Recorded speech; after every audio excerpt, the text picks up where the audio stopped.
Our last two problems are going the other direction. Instead of graphing the equation, we're given the graph, and we want to figure out the equation.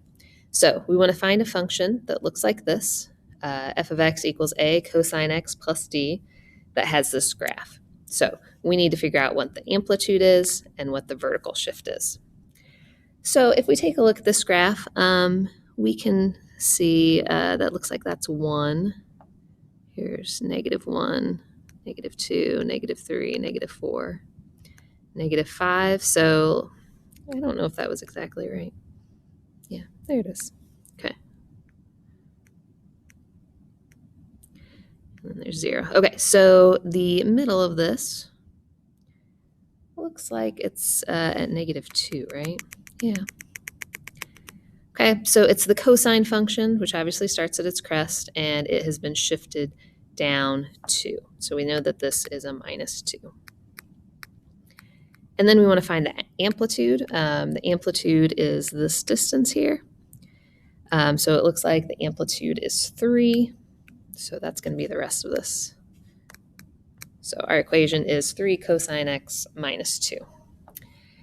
All right, next we want to write an equation for a sine curve. Has a period of 4 pi, an amplitude of 3, left phase shift pi over 4, and translated down 1.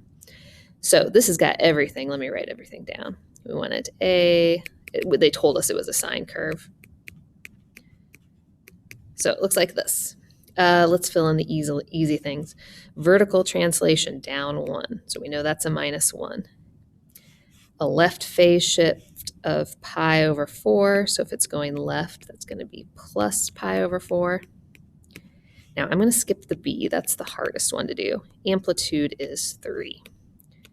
So that's everything except that period. So remember, we find the period by taking 2 pi over b, and they told us it has a period of 4 pi. So when we take 2 pi divided by b, we are supposed to get 4 pi. So we need to solve this for b.